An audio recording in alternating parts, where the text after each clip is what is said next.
What's good, y'all? It's your man SamAnt here at Viral Hip Hop News. Go ahead and hit that like button and make sure you hit the notification bell to get all the latest notifications every time I drop a video here on the platform.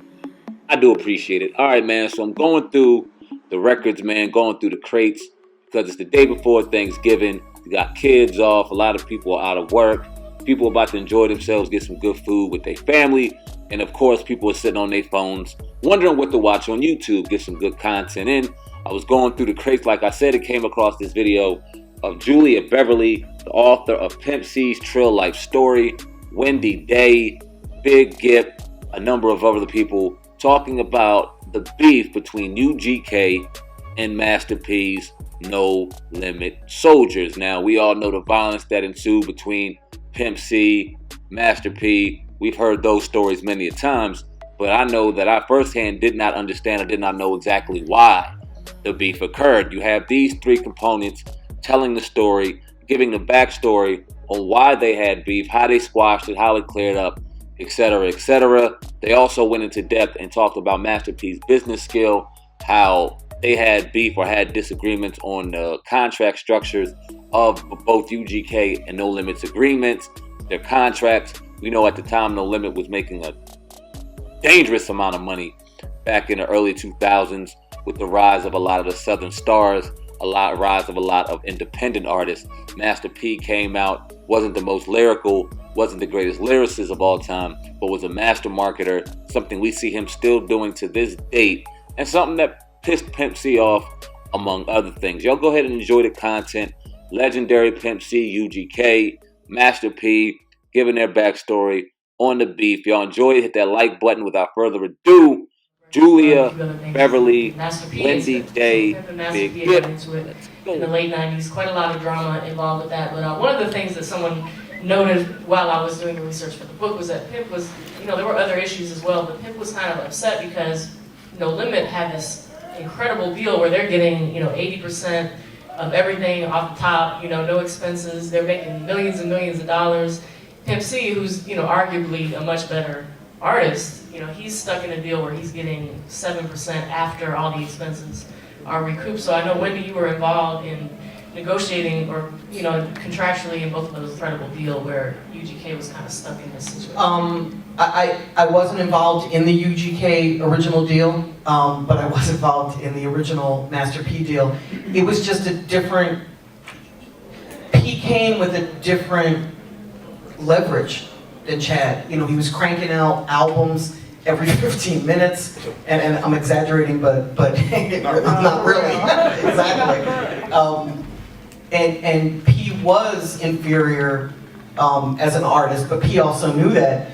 When the first and only phone call I've ever had with Master P, he called me and he said, "I'm whack, my crew is whack, I'm the wackest in my crew, but I'm the first one to come out. But I'm a marketing genius." And I love that honesty. That's what made me want to fuck with him. He actually said that? Yeah. As a New Yorker, like, my background is lyrics. Like, my favorite rapper is Razzcats. You know what I mean? So to go from a background of lyrics to a guy who's really not lyrical at all, but he had sold 300,000 CDs at that point. So it was kind of a no-brainer on the financial side. On the purist side, it wasn't, it wasn't the best deal ever, but control and ownership over an empire. Could Chad have handled that type of deal? No. In fact, my fear would be if he had that type of deal, that it would have shut the door for everybody else, kind of the way the Cash Money deal has shut the door for everybody else, trying to come behind that. Plus it's a different era now. The money isn't like it was back then. But P had put out, I think, 3 albums by that point, and he had a buzz that was all through the Bay Area, all the way down to LA, and down through the South, like through Houston and Louisiana. He was just starting to bubble a little bit in Chicago at the time. So his reach was a lot stronger than UGK's when they did their deal. Yeah, that's right, Wendy. But what Chad was mad about at the time was that he felt like him and Bond had went over there and they did a lot of records on Cash Money with a lot of their artists. No Limit. And he did a lot for Cash Money also. Yeah. But at the time, the record that pissed Pimp off was the Break You Off record. That was the record that broke him in Atlanta, that broke Master P in Atlanta. And Pimp felt like this was his territory. So what happened was he started asking P, because I remember he called me, he said, man, we recorded this song in the house in the bathroom. And he said, yo, after the record broke, he wanted the master back. And P was like, nah, I ain't giving you the master back. So that's when the war started. The war started, and I remember Pimp called me, and he said, Gipp, P just came in my room, pulled a gun on me.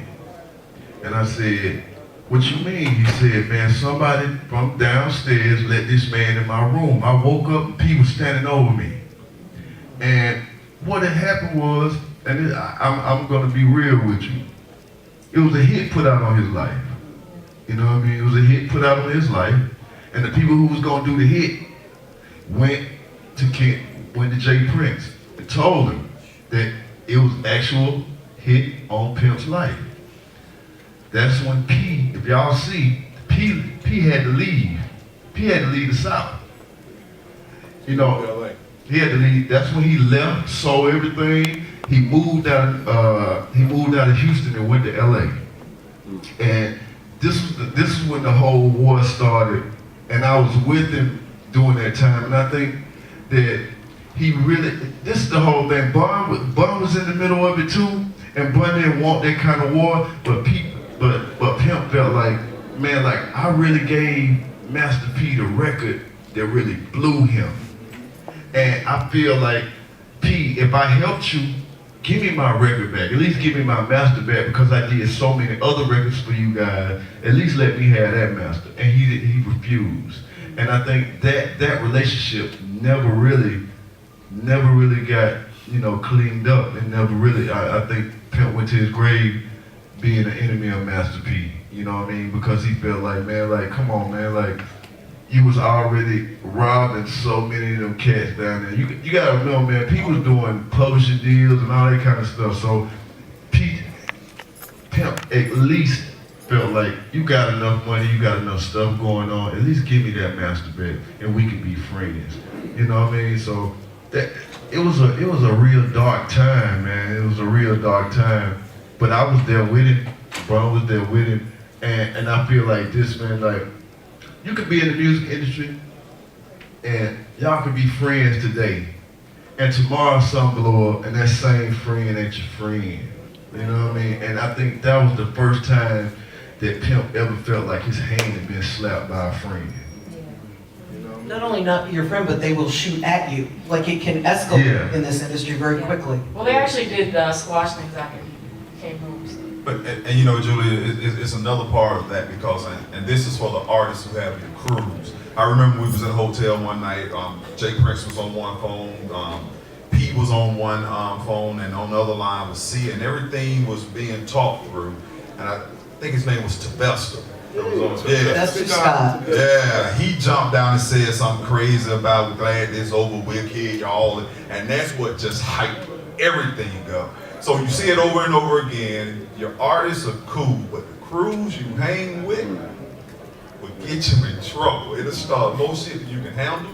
And just from my side, like doing security, just what really escalated the violent side, to where someone who has no voice in the conversation jumps in the middle and just starts a whole bunch of stuff. I remember, I think it was in Shreveport when C was on stage, packed house, packed Coliseum, and he went in on Master P. That's my record. I gave you that record. You ain't no good in the South. And I'm like, we're in Shreveport, for real?